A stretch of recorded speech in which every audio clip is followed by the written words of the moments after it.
Ladies and gentlemen, welcome back to another week, which means another update for Call of Duty Black Ops Cold War, and of course, Warzone as well. But today's a special one because if you guys didn't know, I am Canadian, and today is Canada Day, or Independence Day.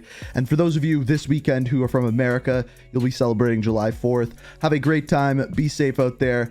If you're of legal age, have an extra beverage for me, but I hope all of you have a good time. But today, what we have to talk about is, first of all, this week's updates, what has changed. We have some teasers for the new zombies map, and the other thing, and in my opinion the most interesting thing about this week's update, is yesterday Warzone put out an update. We're going to go over all of those little patch notes that they gave us yesterday, but there's something very strange about it that I want to go into, and you'll see what that is once we get there. Generally we do Warzone later on in the video, but just be aware, it's really weird, really interesting. You'll see what I mean when we get there. But without further ado, let's dive into it and start off with the Black Ops Cold War update. So diving into the new playlist for Black Ops Cold War this week, we first of all have a new playlist called Nuke Jacked. And as far as this goes, relatively straightforward. We have Nuketown and of course on top of that Hijacked in one playlist, two of the fan favorite maps together. They did this with Shoot the Ship in Modern Warfare, and now we're seeing it once again within Black Ops Cold War. We also have Collateral 24/7. I believe this is not the Collateral Strike, the smaller map. It is the larger one, the 12v12 map. So if you're into that, there's vehicles and everything like that. You should definitely give that a shot. We also have Throwback Mosh Pit, which is all of the older maps. So for example, you got Raid, you got Nuketown, you got Hijacked, all on one playlist. So if you're into the older maps, this is definitely a playlist I'll be playing. So you should definitely check this out. Now on top of this, we have Gunfight Blueprints, Face Off 6v6, Party Games, 12v12 Mosh Pit, Fire Team Elimination, and Fire Team Mosh Pit. Now the one thing that I did want to point out with all of these playlists is, for the first time in a few weeks, it appears as though gunfight tournaments have actually been removed, which is interesting because normally they're just there and you can complete your uncompleted gunfight tournaments at any single time. But as you can see, they are not there. I don't know if they'll be returning next week, maybe the next time they add in a new gunfight tournament, but as of right now, they are not here. Now, we also have new store items this week. Essentially, there's two that we've received so far. First of all, the Hat Trick Bundle. As you can see, this is one of the first that you'll see that has a bunch of different skins for Park with different kind of teams affiliated with what she is wearing. Obviously for soccer or football, depending on where you're from in the world. We also have the footballer skin. This is for the submachine gun, as you can see here. We also have the penalty kick finishing move.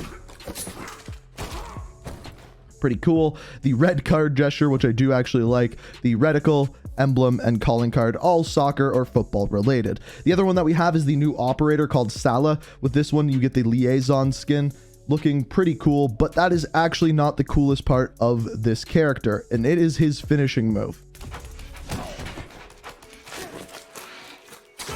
Yes, you saw that right. You have a Komodo dragon finishing move. Now, on top of this, we have the Viper Strike assault rifle blueprint. As you can see here, kind of has the snake going up it. We also have the sudden bite, which is the tactical rifle, as you're seeing here, both of which have green tracer rounds on them. On top of this, we have a calling card, emblem, a gesture, charm, and reticle that go along with this as well. Now, there is one other bundle coming out this week. This is called the Tracer Pack Fireworks, and essentially there's firework tracers on these weapons. Obviously, it's for July the 4th, so I would assume that it is either going to come out on Saturday or Sunday, maybe even as early as tomorrow, but as of right now, it is not in the game yet. Should be here sometime this weekend. Now, I don't mean to excite you too much, but it actually finally freaking happened this week. So as you can see by our playlist, we have our normal quads, trios, duos, solos, but finally, we have BR Buyback quads. They have finally added it back into the game. Thank God it's finally happened. We were wondering for weeks and weeks, and literally months and months, whether or not buybacks was going to be coming back into the game. And I really do think they should just have a permanent buyback section for quads, duos, trios, things along those lines that is just there every week and rotates through the different amount of players. I would really love that. If you're listening, Raven, please do that. I love to see that this playlist is back once again. Not to mention, it's back just in time for this weekend. We have a double XP weekend. So from July the 2nd at 10 a.m. Pacific time to July the 6th at 10 a.m. Pacific time, we have double weapon XP and double game XP. So be sure to play this weekend if you need to level up. And then our other playlists that we have are Rebirth Resurgence Quads and Plunder Blood Money. So moving into the Warzone patch notes. So these came out yesterday. Some of them are affecting weapons. There's also some other things for attachments as well. We're going to go through all of them. You'll see why I say this is interesting in a second. So first of all, yesterday, the C58 got a recoil increase slightly. This one was definitely noticeable. This was turning into be one of the better weapons. You had to use the right attachments on it. But with this nerf, there was definitely more recoil. Similarly, the Pharah 83 got a recoil slightly increased as well. This one wasn't as noticeable as the C58, probably because the C58 hits a little bit harder.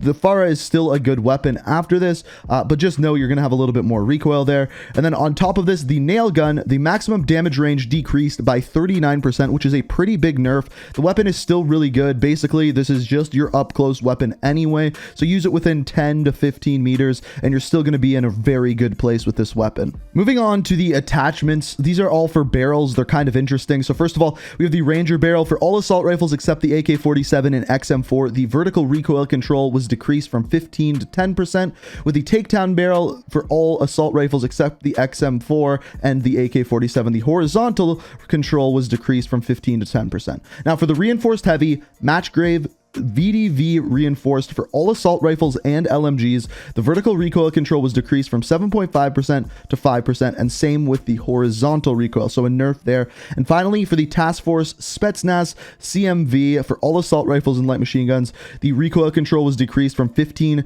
to 10% for both horizontal and vertical recoil, essentially nerfing all of the barrels here. I guess they found that it was too easy to control a lot of the weapons after the recent update, so then they nerfed it. But the interesting thing about this update is it didn't actually happen. And the reason why I say that is because Raven tweeted last night saying, "Hey everyone, due to an ongoing issue with this morning's update, we have made the decision to roll the update back while we work on a fix. We will update as soon as the issue is resolved and the update is relaunched." Now, I don't know what the problem was with this update, what it did to the game that broke it, but clearly it was very big. It's very rare that they roll an update back, so it must have been either very game-breaking, breaking some weapons or something like that. But all I know is that this update currently isn't live, but all of those patch notes that I just read to you will be going live as soon as it goes live. So stay tuned to my Twitter and things like that. I will keep you updated as soon as this actually happens. So then for Modern Warfare, we have one new thing added this week. So first of all, our normal playlist, Boots on the Ground War, Gunfight, Shoot the Ship. It's been around for a while. Gunfight, Snipers Only, the Modern Warfare Season 4 favorites. But then finally, we have Allrab Air Base. So this was a map that was added a long time ago, then removed. I believe it was added like 2 days ago once again. So if you want to play it, there's a 24/7 playlist. Check it out. It's a new Modern Warfare map. Pretty interesting that they're adding in maps still to the game and really not making any big announcements about it or anything. But if you're still playing Modern Warfare, definitely give this map a check. So ladies and gentlemen, that is this week's update. Pretty straightforward. We got some new stuff in Modern Warfare, which is interesting. We also have buybacks once again returning to Warzone. And then, as we talked about, the things we have in Cold War with the new bundles and such as well. So let me know what you think of the update down in the comments. If you enjoyed the video, please hit that like button. And if you're new to the channel, like what you see, want to stay up to date on all my videos, be sure to hit that subscribe button, turn notifications on. Thank you so much for watching. And until next time, peace out.